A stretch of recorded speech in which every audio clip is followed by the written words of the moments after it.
Günümüz dünyasında hepimiz biraz vitrindeyiz, değil mi? Yani LinkedIn profilimiz, Instagram akışımız, hatta arkadaşlarımıza anlattığımız o hafta sonu hikayeleri bile hepsi böyle özenle hazırlanmış birer sunum gibi sanki. Sürekli doğru kişiliğe sahip olma, beğenilme, onaylanma baskısı altındayız. Peki bu roller, bu kişisel markalar arasında gerçek ben nerede kayboluyor? İşte bu kimlik arayışı ve modern insanın kafa karışıklığı üzerine 10 yıllar önce kafa yormuş ama sanki bugünü tarih etmiş bir düşünürün Erich Fromm'un notlarını inceliyoruz. Elimizdeki kaynak, Fromm'un Kendini Savunan İnsan adlı eseri. Yani bu sadece bir psikoloji kitabı falan değil, adeta bir ahlaki yol haritası gibi bir şey. Misyonumuz da Fromm'un temel bir soruya verdiği yanıtın peşine düşmek aslında. Herkesin kendi doğrusunu haykırdığı bu gürültülü dünyada biz kendi pusulamızı nasıl bulabiliriz? Fromm'a göre cevap, hayatı bir sanat gibi yaşamayı öğrenmekte, yani yaşama sanatında yatıyor. Gelin bu konuyu biraz deşelim. Kesinlikle. Bu eser aslında Fromm'un bir önceki başyapıtı olan özgürlükten kaçışın doğal bir devamı gibi. Orada modern insanın özgürlüğün getirdiği o sorumluluktan nasıl kaçıp yeni otoritelere sığındığını analiz ediyordu. Buradaysa o kaçışın alternatifini sunuyor. Kaçmak yerine kendinle kalmanın, potansiyelini gerçekleştirmenin ahlakını ve değerlerini masaya yatırıyor. Yani bir nevi, peki kaçmıyorsak ne yapacağız sorusunun cevabını veriyor. O zaman ilk adımdan başlayalım. Fromm, ahlakı anlamak için bize en başta bir yol ayrımı sunuyor. Diyor ki, neyin iyi, neyin kötü olduğuna karar vermenin iki temel yolu vardır. Biri dışarıdan, diğeri içeriden gelen bir ses. Aynen öyle. İlkine yetkici ahlak ya da otoriter etik diyor. Bu anlayışta neyin iyi neyin kötü olduğunu sana her zaman dış bir otorite söyler. Bu otorite devlet olabilir, bir dini kurum, gelenekler, el alem ne der baskısı, hatta ailen bile olabilir. Bu sistemin psikolojik temeli ise otoriteye duyulan o hayranlık ve korku karışımına, bireyin kendi yetersizliğine ve bir güce bağımlı olma ihtiyacına dayanıyor. Ve bu sistemde en büyük erdem sorgusuz sualsiz itaattir. En büyük günahsa İtaatsizlik. aynen itaatsizlik. Bir saniye. Yani yetkici ahlakı tamamen kötülemeden önce bir düşünelim. Kuralların bu kadar net olduğu bir sistem, özellikle kaosun ve belirsizliğin hakim olduğu zamanlarda insana bir tür güvenlik ve huzur vermez mi? Sonuçta ne yapacağını biliyorsun. Yol haritan belli. Fromm bu bariz faydayı tamamen göz ardı mı ediyor? Temel nedeni olduğunu söylüyor. Ama Fromm'a göre bu sahte bir güvenlik. Çünkü bedeli çok ağır. Nedir o bedel? Kendi akıl yürütme ve karar verme yetini bir başkasına devrediyorsun. Otorite senin yerine düşünüyor ve karar veriyor. Bu da bireyin gelişimini engelliyor, onu zayıf ve bağımlı kılıyor. İşte bu yüzden Fromm ikinci yolu, yani insancıl ahlakı savunuyor. Burada tek bir ölçüt var, insanın kendisi. İyi, insan yaşamını olumlayan, onun gelişmesini, potansiyelini gerçekleştirmesini sağlayan her şeydir. Kötüyse ona zarar veren, yaşam gücünü körelten, onu sakatlayan her şeydir. Yani doğru ve yanlışın kaynağı artık dışarıda bir yerde değil, bizzat kendi içimizde, kendi doğamızda. Peki bunu nasıl yapacağız? İşte burada Fromm'un o meşhur analojisi devreye giriyor sanırım. Şu yaşama sanatı. Tam olarak bu. Fromm diyor ki, yaşamaz sanatında insan hem sanatçıdır, Hı hı. hem de sanatının objesi. Hem heykeltıraştır, Hem de yoğuntuğu mermer. Evet, o aya, benzetme müthiş. aynen. Hem doktordur hem de tedavi ettiği hasta. Bu ne demek? Hayatımızın ham maddesi de o ham maddeyi işleyecek olan usta da biziz. Ona göre en temel ödevimiz canlı olmak. Ama bu sadece biyolojik olarak nefes alıp vermek değil. Bu pasif bir durum değil. Canlı olmak, sahip olduğumuz özgül güçleri, içimizdeki potansiyeli fark edip onu açığa çıkarmak, onu ortaya koymak demek. Bu çok güçlü bir fikir ama aynı zamanda insana acayip bir sorumluluk yüklüyor. Yani hem mermer hem heykeltıraş olmak. Kulağa çok ideal geliyor. Ama pratikte bunu yapmaya çalıştığımızda duvarlara tosluyoruz sanki. Fromm'a göre bu otantikliği yaşamamızın önündeki en büyük modern engel ne? Bizi ne durduruyor? İşte burada Fromm günümüz insanını anlatan ve belki de en çok alkışlanan kavramlarından birini ortaya atıyor. Pazarlamacı yönlenme. Bu fikir, yazıldığı 1940'lardan çok bugünün LinkedIn profilleri ve Instagram biyografileri için yazılmış gibi değil mi? Fromm diyor ki, bu karakter tipi kendini satılması gereken bir mal, kişiliğini ise bir paket olarak görür.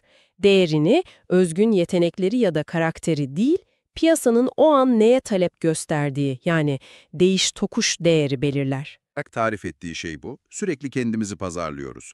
İş görüşmesinde girişken ve takım oyuncusuyuz.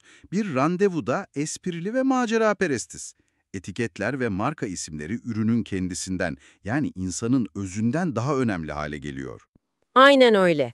Başarı, büyük ölçüde insanın kendisini ne kadar iyi sattığına, o neşeli, sağduyulu, güvenilir gibi rolleri ne kadar iyi oynadığına bağlı hale geliyor. Kişilik, istenen özelliklerin bir karışımı haline geliyor.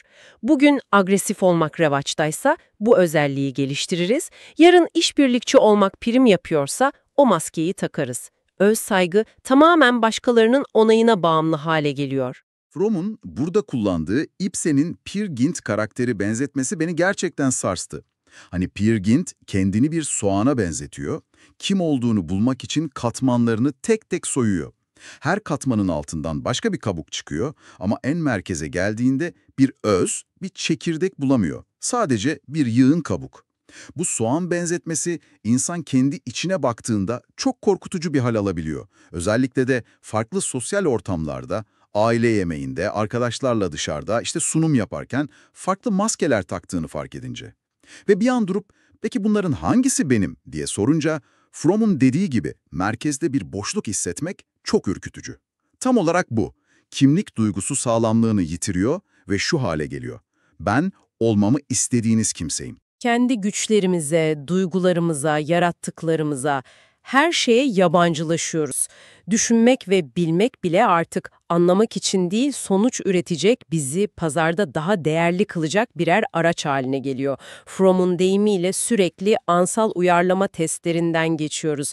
Önemli olan bir konuyu derinlemesine anlamak değil, o konu hakkında niceliksel olarak ölçülebilen ve başkalarıyla karşılaştırılabilecek kadar bilgi sahibi olmak. Bu da bizi giderek sığlaştırıyor. Peki eğer pazarlamacı karakter bizi özü olmayan bir soğana dönüştürüyorsa, bu yabancılaşmadan çıkış yolu nerede? Bu soğan metaforu çok karamsar. Nasıl bir öz oluşturabiliriz? Fromm buna üretici yönlenme diyor. Ama bu kelime beni biraz rahatsız ediyor. Üretici olmak deyince aklıma hemen o hustle culture, yani sürekli meşgul olma, bir şeyler başarma, verimlilik takıntısı geliyor. Fromm'un kastettiği bu mu? Harika bir noktaya değindin. Çünkü tam tersini kastediyor. Hatta Fromm'a göre o durmadan meşgul olma hali genellikle üretici olamamanın bir belirtisidir. İçsel boşluktan kaçma çabasıdır. Üreticilik, insanın içsel potansiyelini, güçlerini kullanarak dünyayla ve kendisiyle anlamlı otantik bir bağ kurmasıdır. Bu insanın doğuştan gelen, eğer çocuklukta ya da toplum tarafından sakatlanmamışsa, sahip olduğu doğal bir yetenek. Bir ressamın resim yapması, bir zanaatkarın ahşabı işlemesi gibi. Fromm bu üreticiliği iki temel alanda inceliyor: sevgi ve düşünme. Üretici sevgiyle başlayalım o zaman. Hepimiz sevgiden bahsediyoruz. Üzerine şarkılar yazılıyor, filmler çekiliyor. Ama Fromm'un tanımı biraz farklı sanırım. O, abayı yakmaktan daha derin bir şeyden bahsediyor. Kesinlikle. Fromm için sevgi pasif bir duygu, birine kapılıp gitme hali değil, aktif bir eylemdir, bir yetenektir. Sadece birine tutulmak veya birine muhtaç olmak değildir. 4 temel unsuru olduğunu söyler: İlgi, sorumluluk, saygı ve bilgi. Sevdiğimiz şeyin yaşamına ve büyümesine etkin bir ilgi duyarız, onun ihtiyaçlarına karşı kendimizi sorumlu hissederiz, ona olduğu gibi olması için saygı duyarız, onu kendi malımız gibi görmeyiz ve onu anlamaya, bilmeye çalışırız. Bu 4 unsur olmadan sevgi kolayca baskıya ve sahip olmaya dönüşerek yozlaşır. Bu tanım, günümüzün kaydır ve geç mantığına dayalı, hızlı tüketilen ilişkiler dünyasından çok farklı. Fromm bu fikri açıklamak için Yunus peygamber kıssasına atıfta bulunuyor. Bu örnek çok çarpıcı. Evet. Çünkü sevginin emekle olan bağını çok güzel gösteriyor. Kıssada Tanrı Yunus'a bir gecede büyüyen ve ertesi gün kuruyan bir kabak ağacına neden bu kadar üzüldüğünü sorar. Yunus'un üzüntüsü üzerine Tanrı ona der ki, sen kendisi için çalışmadığın, yetişmesine katkıda bulunmadığın bir ağaca bile acıdın. Nasıl olur da ben yüz binlerce insanın yaşadığı Nineve'ye kıyabilirdim. Buradaki ders şu, insan emek harcadığı şeyi sever ve sevdiği şey için emek harcar. Sevgi ve emek birbirinden ayrılamaz. Sorumluluk da buradan gelir. Hani o kardeşinin bekçisi olmak meselesi. Yani sevgi, hissettiğimiz bir şeyden çok yaptığımız bir şeye dönüşüyor. Bu çok güçlü. Bu sevgiyle kurulan bağ sadece duygusal bir şey değil anladığım kadarıyla. Düşünme biçimimiz de etkiliyor olmalı. Fromm'un üretici düşünme dediği şey bu bağlamda nereye oturuyor? Tam üstüne bastın. Fromm burada anlak yani zeka ile us yani akıl arasında önemli bir ayrım yapıyor. Anlak yani zeka, nesneleri ve bilgileri manipüle etmek, parçalara ayırmak, sınıflandırmak için kullandığımız bir araçtır. Bir sorunu çözmek için kullanılır. Ama us yani akıl, olayların yüzeysel ve rastlantısal yönlerinden sıyrılıp özünü kavramaktır. Üretici düşünme işte bu usla ilgilidir. Gözlemlediğin nesneye ya da kişiye ilgi duymayı, saygı göstermeyi ve onu bir bütün olarak görmeyi gerektirir. Sadece işine yarayan bir parçasını soyutlayıp incelemezsin. Onu kendi doğası içinde olduğu gibi görmeye çalışırsın. Bunu biraz daha somutlaştırabilir miyiz? Mesela bir ormana bakarken anlak ve us nasıl farklı çalışır? Elbette.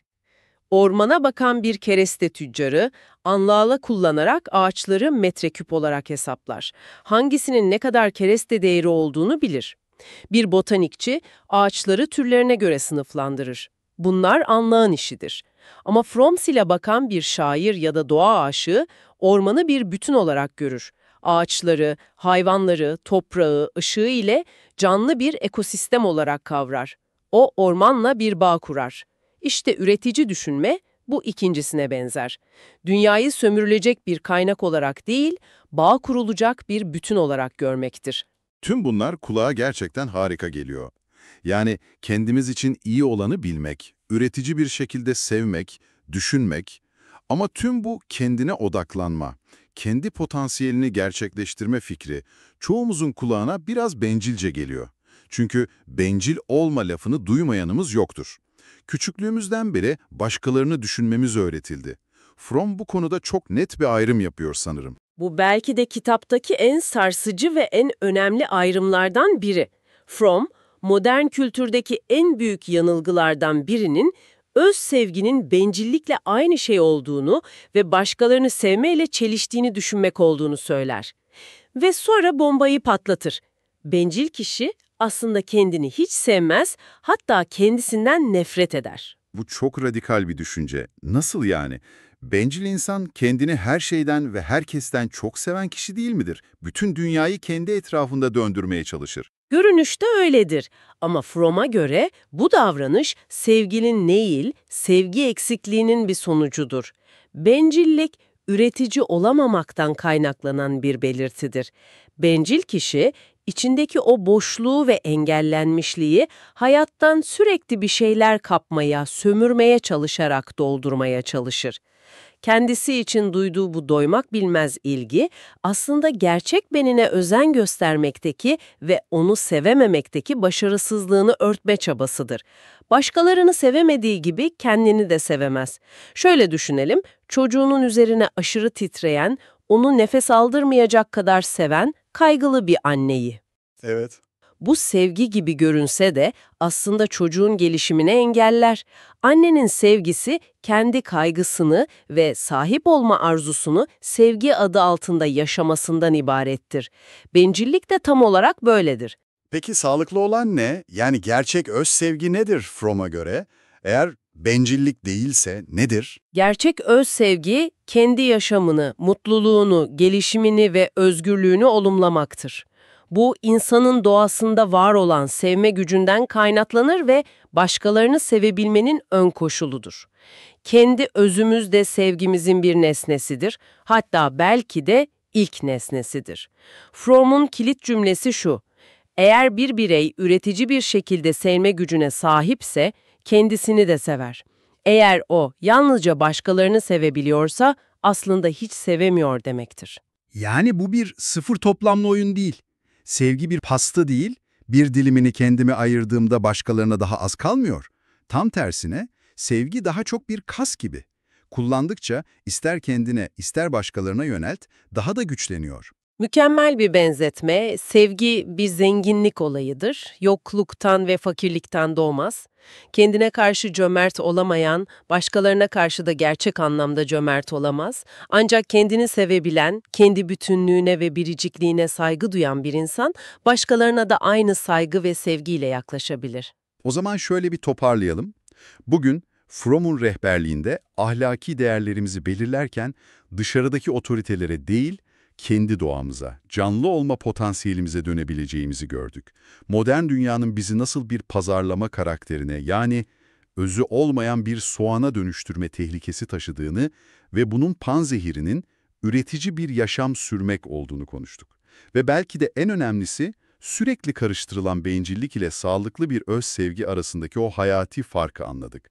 Kendini sevmenin, başkalarını sevmenin ön koşulu olduğunu fark ettik. Fromm bu kitabı 10 yıllar önce yazdı, ancak onun pazarlamacı kişilik teşhisi, kişisel markalaşma ve sosyal medyanın hüküm sürdüğü günümüzde hiç olmadığı kadar, hatta ürkütücü derecede güncel. Bize bıraktığı meydan okuma aslında hala geçerli ve belki de her zamankinden daha zor. Bizi sürekli beğenilmek için kim olmalısın, takipçi kazanmak için ne yapmalısın, onların olmanı istediği kişi kim diye fısıldayan bir dünyaya karşı biz her gün kendimize şu soruyu sorma cesaretini gösterebilecek miyiz? Ben kimim ve kim olmak istiyorum? Karar, kitabın da adında gizli olan insanın kendisi olabilme ve kendini savunabilme yiğitliğine dayanıyor.